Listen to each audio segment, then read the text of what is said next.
Hi guys, welcome to my YouTube channel Pharma Pathshala. आज का हमारा टॉपिक रहने वाला है जीआईटी डिसऑर्डर के बारे में। ये जो हमारा जीआईटी डिसऑर्डर होता है इसे हम गैस्ट्रो इंटेस्टाइनल डिसऑर्डर भी कहते हैं। तो इसमें हम देखें जो हमारे जीआईटी डिसऑर्डर होंगे वो कौन कौन से होंगे। इसमें हमारा फर्स्ट डिसऑर्डर हो जाएगा गैस्ट्रो एसोफेगियल रिफ्लक्स डिजीज़, जिसे हम GERD भी कहते हैं। इसमें हम देख रहे हैं ये जो डिज़ीज़ होता है ये होता है जब स्टोमच में बहुत ही ज़्यादा हाई फ्रीक्वेंसी में हमारा एसिड फ्लो होने लगता है इनटू ईसोफेगस तक। तो हमारा जो हार्ट बर्न होने लगता है एंड अदर सिम्टम्स भी दिखाई देते हैं इस डिज़ीज़ के बाद।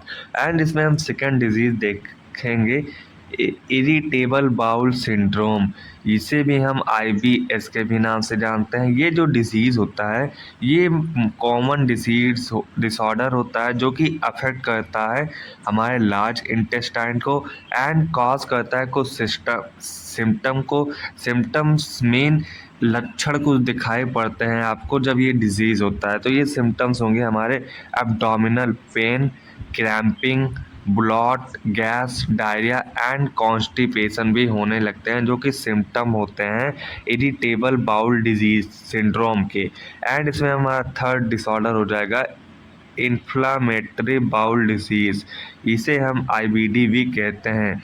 ये ग्रुप ऑफ कंडीशन होता है, मीन ये जो डिजीज़ होता है ये ग्रुप में डिजीज़ होता है जो कि कॉज करता है क्रोनिक इन्फ्लेमेशन को हमारे डाइजेस्टिव ट्रैक्ट में एंड या इंक्लूड किए रहता है Crohn disease and ulcerative colitis को कंटेन किया रहता है जो कि हमारा होता है इन्फ्लामेटरी बाउल डिजीज़। एंड इसमें हमारा फोर्थ डिजीज़ हो जाएगा सेलिलिएक डिजीज़।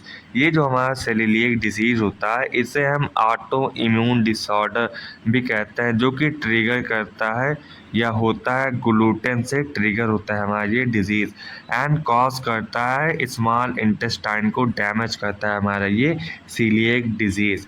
एंड इसमें हमारा हो जाएगा फिफ्थ डिसीज़ जो कि रहेगा हमारा पेप्टिक अल्सर। पेप्टिक अल्सर तब होता है जब हमारे एसिड बहुत ही हाई फ्रीक्वेंसी में या बहुत ही ज़्यादा मात्रा में एसिड का सिक्रीशन होने लगता है हमारे स्टोमच में। तो हमारे जो स्टोमच के जो लाइनिंग होते हैं वो डैमेज हो जाते हैं, इसे ही हम पेप्टिक अल्सर कहते हैं। एंड जो हमारा लास्ट डिजीज़ रहेगा वो रहेगा गॉल स्टोन। ये जो गॉल स्टोन होता है ये तब होता है जब बहुत ही ज़्यादा हार्ड डिपोजिशन होने लगता है हमारे गॉल ब्लेडर में। तो ये डिजीज़ दिखाई पड़ता है जिसे हम कहते हैं गॉल स्टोन।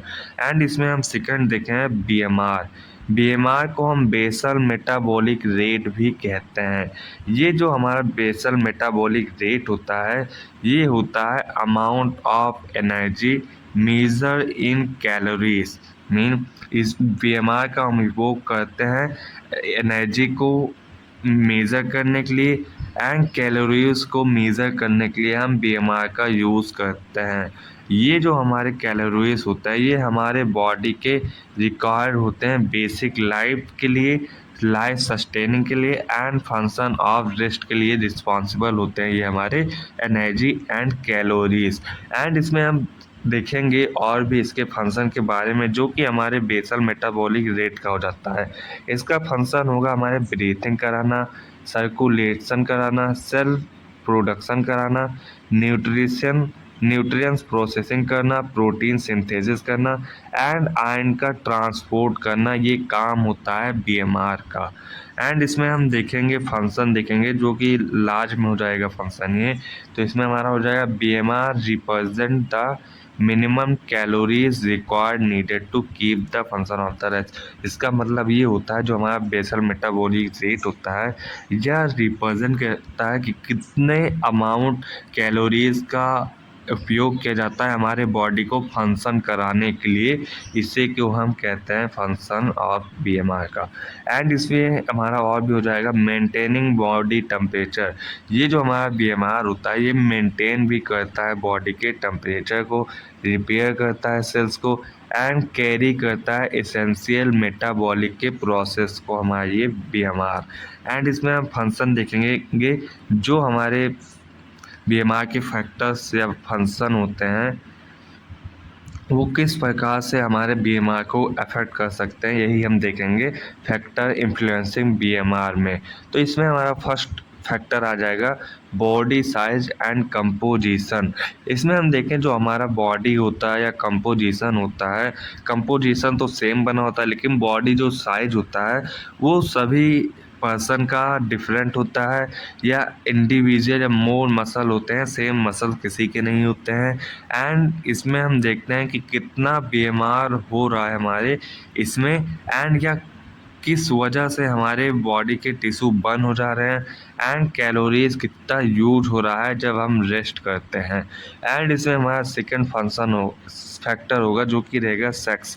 सेक्स में क्या होता है, जो मेल होते हैं वो जनरली उनके पास हाई बीएमआर होता है कंपेयर टू फीमेल के अपेक्षा में। एंड यह होता है ड्यू टू या higher proportion of muscle mass, क्योंकि जो मेन होते हैं उसमें उनके अंदर बहुत ही ज़्यादा बीएमआर या मसल होते हैं as per compare to female के अपेक्षा में। एंड इसमें हमारा थर्ड हो जाएगा फैक्टर जो कि रहेगा एज।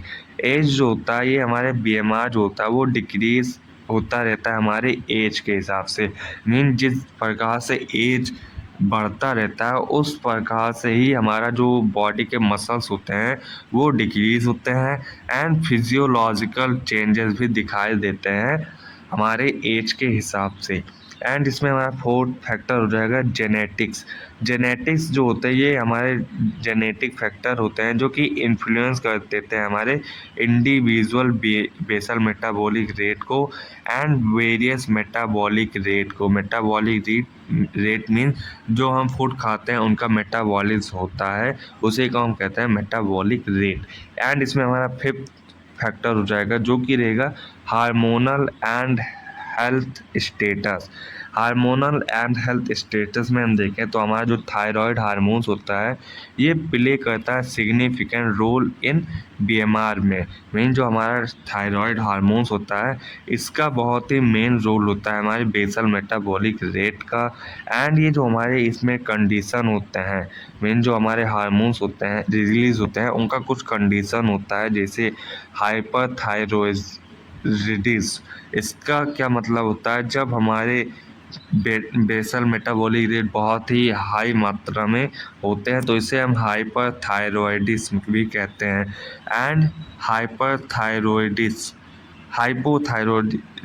इसका मतलब ये होता है जब हमारे बीएमआर घटते हैं तो इसे हम कहते हैं हाइपोथायरॉयडिज्म, जो कि अफेक्ट करते हैं हमारे मेटाबॉलिक रेट को। एंड इसमें हम देखेंगे इम्पॉर्टेंस ऑफ बीएमआर। क्या इम्पॉर्टेंस होते हैं बेसल मेटाबॉलिक रेट का, ये हम देखेंगे इम्पॉर्टेंस में। तो इसमें हमारा फर्स्ट इम्पॉर्टेंट हो जाएगा एनर्जी बैलेंस। फर्स्ट क्या होता है, जो हमारा बीएमआर होता है ये कैलकुलेट करता है हमारे एसेंशियल मैनेजिंग एनर्जी के बैलेंस को, जिससे हमें पता चल जाए कि कितना एनर्जी रिक्वायर हो रही है हमारे बॉडी को। ये इम्पोर्टेंस होते हैं हमारे बीएमआर का। एंड सेकंड इम्पोर्टेंस हो जाएगा कैलोरीज नीडेड। कैलोरीज नीडेड में क्या होता है, ये हमारे हेल्प करता है एस्टीमेट मीन कैलोरीज को पता कराने के लिए बहुत ही इम्पॉर्टेंट होता है हमारा बीएमआर, जो कि total number of calories maintain current weight, ये होता है हमारा इम्पोर्टेंस ऑफ बीएमआर का। एंड थर्ड फंक्शन हो जाएगा या इम्पोर्टेंस हो जाएगा वेट मैनेजमेंट। वेट मैनेजमेंट क्या होता है, जो हमारा बीएमआर होता है इसका बहुत ही मेन रोल होता है कि हमारे जो डेली की कैलोरीज का जो हम उपयोग कर रहे हैं उन सब के वेट को, लॉस को, गेन को एंड मेंटेन को वो अरेंज किए रहे या वेट को मैनेजमेंट करे हमारे बीएमआर की मदद से। सो ये हमारा लास्ट टॉपिक था। आज का वीडियो हमारा यहीं पर समाप्त होता है। नेक्स्ट वीडियो हम देखेंगे यूनिट 3 के बारे में। So thanks for watching. Please like and subscribe to my YouTube channel to Pharma Pathshala. Thanks for watching.